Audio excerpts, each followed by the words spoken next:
Ma'am साहब, ये दूसरे कमरे में सफाई करते हुए ये पैसे और पर्स मिला है। विनय, ये तुम्हारा पर्स तो नहीं है? हाँ रिंकी, मेरा पर्स नहीं है, ये शायद तुम्हारे भाई साहिल का पर्स है, वो आया हुआ था ना। इसमें पूरे 20,000 रुपए हैं। आपको कैसे पता है पूरे 20,000 रुपये हैं? वो साहब, मैं सफाई कर रही थी ना, तो ये पैसे ऐसे पर्स से बाहर पड़े हुए थे, तो फिर मैंने इसीलिए गिन के रख दिए। अच्छा, तो आपने फिर ये पैसे गिन लिए? हाँ, वो पर्स से बाहर निकल रहे थे इसलिए मैंने गिन लिए थे। हेलो साहिल, तू अपना पर्स घर पे भूल गया है क्या?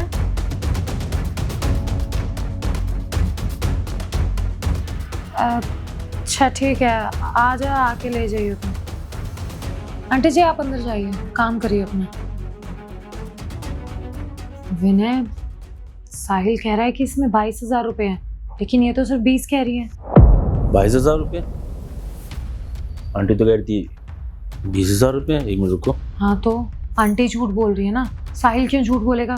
उसके पर्स में जितने पैसे हैं उसको तो पता ही होगा ना, 22,000 थे, उसने वही कहा मुझे। इनके तो 20,000 रुपये, आंटी सच कह रहे हैं, इसका मतलब साहिल तो झूठ बोलेगा नहीं, साहिल ने 22,000 ही रखे होंगे, इसका मतलब आंटी ने इसमें से 2,000 रुपये निकाल लिए। गलत बात है ये तो आंटी की बहुत ज्यादा। अरे हम तो इनके भरोसे अपना घर तक छोड़ के चले जाते हैं विनय। आज तो चलो हमें पता चल गया कि इसमें पैसे थे, और पीठ पीछे इन्होंने क्या क्या चोरी किया होगा उसका तो हमें पता ही नहीं है। हम तो इधर उधर सामान वामान पैसे वैसे रख के भूल जाते हैं। आज ही ना सारी तिजोरी में सब कुछ चेक करने वाली हूँ मैं। आंटी पे शक तो रिंकी मुझे तभी हो गया था जब आंटी ने बताया ना कि ये 20,000 रुपये। अरे आंटी को क्या जरूरत थी पैसे गिनने की? अगर पैसे थे भी तो उठाने की जरूरत ही नहीं थी, और उठाए भी थे तो ऐसे दे देती, गिनने क्यों थे? इसका मतलब आंटी अपने आप को ईमानदार साबित करना चाहती थी, इसलिए खुद ही बोल गई कि 20,000 रुपये है ये, और 2,000 इसमें से चुपचाप निकाल लिए, किसी के ऊपर शक ना जाए। अगर सारे पैसे ले लेती तो पूरा शक इनके ऊपर जाता। अब सबको यही लगेगा ना कि 2,000 इधर उधर गिर गए होंगे। बात करें आंटी से, बताओ, बुलाते हैं यहीं पर ही। करनी तो पड़ेगी बात, हम पूरी सैलरी देते हैं उनको, एक दिन भी नागा नहीं होने देते। बात तो करनी पड़ेगी, बुलाओ इनको, बात करो। आंटी, आंटी इधर आइए। जी साहब, आपने बुलाया? आंटी ये बताइए 2,000 रुपये कहाँ हैं? कौन से 2,000 साहब? मैं समझी नहीं। आंटी इस पर्स में ना 20,000 रुपये नहीं 22,000 रुपये थे, और आपने हमें 20,000 रुपये दिए, तो 2,000 रुपये कहाँ गए? साहब, मैंने कोई चोरी नहीं की है, वो पर्स में से पैसे बाहर निकल रहे थे, बस इसलिए गिन के मैंने रख दिए थे, और वो 20,000 रुपए थे। आंटी मैंने चोरी शब्द का नाम ही नहीं लिया, आपने खुद ही बोल दिया, इसका मतलब आप ही ने चोरी की है। अब जरा ना बातें घुमाइए मत, और 2,000 रुपये दे दीजिए चुपचाप। नहीं साहब, आपने बोला ना कि इसमें से 2,000 रुपये कम है, तो इसलिए मैंने बोला कि मैंने कोई चोरी नहीं की, मैंने गिने थे पैसे, 20,000 ही थे वो। और साहब, इतने दिन से मैं आपके यहाँ काम करती हूँ, कभी आपके घर की कोई चीज़ इधर से उधर हुई क्या? आपके घर से कभी कोई सुई भी गायब हुई क्या? इतने दिनों से मैं यहाँ काम कर रही हूँ। आंटी हम भी वही कह रहे हैं, आज तक कुछ चोरी नहीं हुई हमारे घर में, और हमें पता भी नहीं है कि हुई भी है या नहीं हुई है, लेकिन इस पर्स में से 2,000 रुपये चोरी हो गए हैं। अब देखो मेरा भाई तो झूठ बोलेगा नहीं। आंटी, अब हमारे ना भरोसे का नाजायज फायदा उठा रही है। आपको पता है आंखें बंद करके आपके ऊपर विश्वास करते हैं हम, इसीलिए ना हम अपना घर आपके ऊपर ऐसे ही छोड़कर चले जाते हैं, जबकि घर में बहुत कीमती सामान भी रखा हुआ है। इसलिए ना आपको जो कह रहा हूँ वो कीजिए, और 2,000 चुपचाप दे दीजिए। आज आपने ना ये साबित कर दिया कि काम वाले भरोसे के लायक नहीं होते हैं। बातें मत बनाइए, और बताइए 2,000 रुपये कहाँ गए। और एक बात बताइए, रिंकी का भाई साहिल झूठ क्यों बोलेगा? उसने 22,000 रुपये रखे होंगे, तभी तो उसने 22,000 रुपये बोला, तो 2,000 रुपये कहाँ जाएंगे? आपके अलावा तो किसी को पर्स मिला नहीं, ना ये पैसे दिखे। साहब देखिए, आप मुझ पर ना झूठा इल्ज़ाम मत लगाइए। देखिए आंटी, मैं आपके ऊपर कोई झूठा इल्ज़ाम नहीं लगा रहा हूँ, मैं बस आपको ये समझाने की कोशिश कर रहा हूँ कि अगर आप चाहती हैं यहीं पे नौकरी करना, तो ये ड्रामा बंद कीजिए और सच सामने लाइए, और 2,000 रुपये वापस कर दीजिए। सच बोल रही हूँ साहब, मैं कसम खाती हूँ, मैंने इसमें से 1 रुपया भी नहीं निकाला है। देखिए आंटी, अगर आपको पैसों की ज़रूरत थी तो हमसे कह देती ना। कितनी बार तो आप एडवांस लेकर के जाती हैं, हमने आज तक आपको कुछ नहीं कहा, हम दे देते हैं हमेशा आपको पैसे। लेकिन अब आप सीधा चोरी कर रही हैं, और चोरी कर रही हैं ऊपर से झूठ भी कह रही हैं।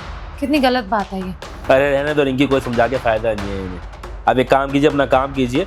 आपको जो सैलरी देता हूँ ना मैं, उसमें से 2000 रुपये काट लूँगा। जाइए चलिए। क्या बोल रहे हो साहब आप? ये 2000 रुपये काट लेंगे आप?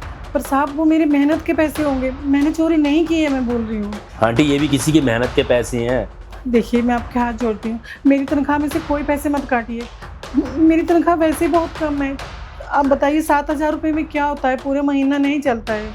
तो फिर कहाँ गए पैसे, आप ही बताइए ना। हमें तो पता भी नहीं था कि वो घर में पर्स भूल गया है। वो तो आपने ही पैसे देखे हैं, आप ही गिन करके लाई हैं। और मैंने उसको फ़ोन किया है तो उसने बताया मेरे को कि इसके अंदर 22,000 रुपये थे। और आप कह रही हैं 20,000 रुपये। अभी विनय ने भी गिने कि सिर्फ 20,000 रुपये इसके अंदर आप चोरी कर रही हैं। आपका कहने का मतलब क्या है? हाँ बताइए, आपको ज़रा भी शर्म है? अरे आपने घर में चोरी करी होती चलो फिर भी, लेकिन आपने मेरे भाई के पर्स से पैसे चुराए हैं। अब वो यहाँ आएगा, उसे पता चलेगा उसके पर्स से 2000 रुपये गायब है, तो क्या इज्जत रह जाएगी? बेइज्जती तो हम दोनों की होगी ना, आपकी थोड़ी होगी। आप लोगों की तो वैसे भी कोई इज्जत नहीं होती। देखिए आंटी, आपको पैसों की जरूरत हुआ करे ना तो मांग लीजिए, पर प्लीज हाथ जोड़ के रिक्वेस्ट है आपसे, आपने ये चोरी मत कीजिए। मुझे अच्छा नहीं लगता कि कोई मेरे घर में चोरी करे।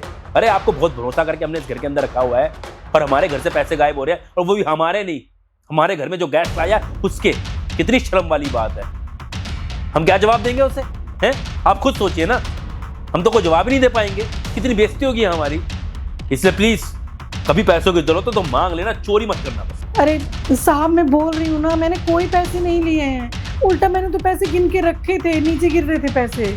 और साहब अगर मुझे बेईमानी करनी होती तो फिर मैं ये पैसे वापस ही क्यों देती? देखिए आंटी, मुझे ना आपसे बहस नहीं करनी है। मेरा ना दिमाग खराब हो रहा है और मेरे को टेंशन सी हो रही है।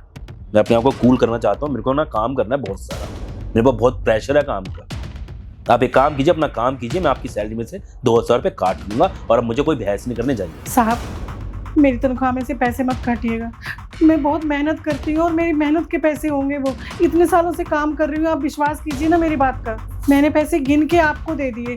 बस मेरी यही गलती है कि मैंने पैसों को छुआ, मुझे छूना ही नहीं चाहिए था। दीदी। आ गया साहिल, तू बता तेरे पर्स में कितने पैसे थे इनको जरा।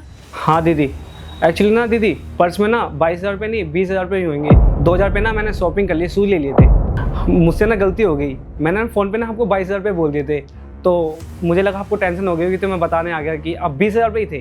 तू पागल है?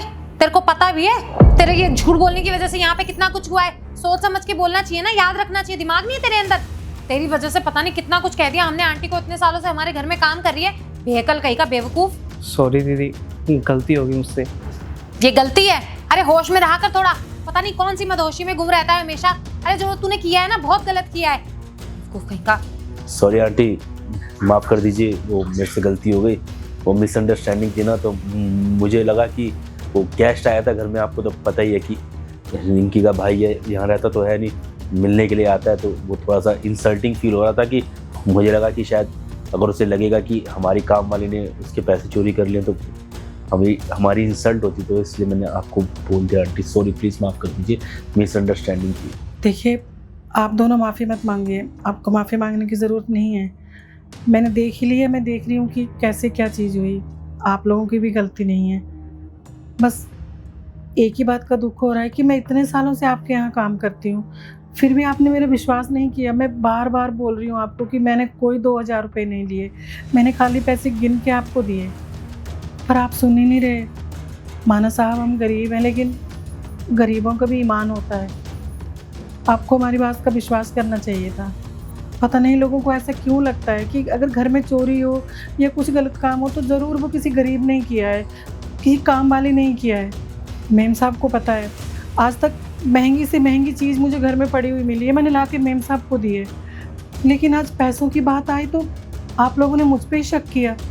आपको लगा कि मैंने पैसे चुरा लिए, क्योंकि मैंने वो पैसे गिन के रख दिए थे इसलिए।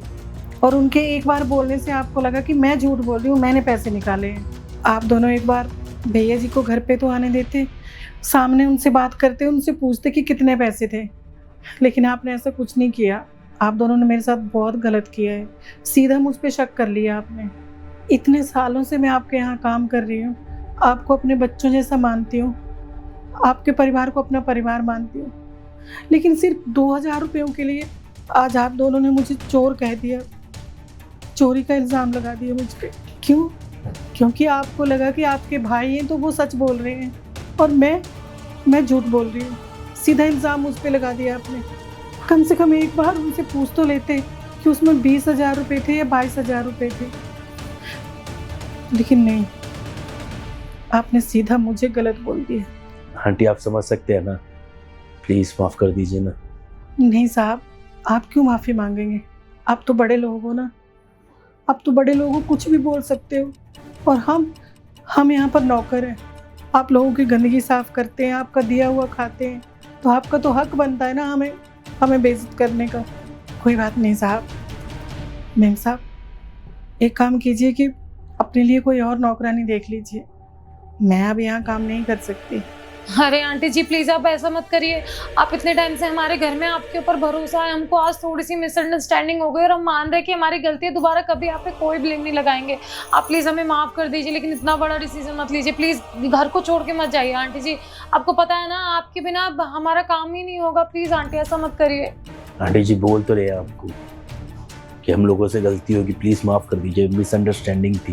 प्लीज़ आंटी जी, ये हमारी पहली और आखिरी गलती समझ के माफ़ कर दीजिए। हम आज के बाद आपको कभी कुछ नहीं कहेंगे, कभी ब्लेम किसी चीज़ के लिए नहीं करेंगे।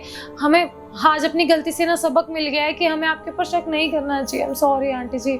और आप खुद सोचिए ना, अभी तक तो हमने कभी आप पे किया नहीं, वो तो आज इस बेवकूफ़ की वजह से हो गया। आंटी प्लीज़ माफ़ कर दीजिए। नहीं साहब, मैं ऐसे घर में काम नहीं कर सकती जहाँ के लोग मुझ पे विश्वास ही ना करते हो।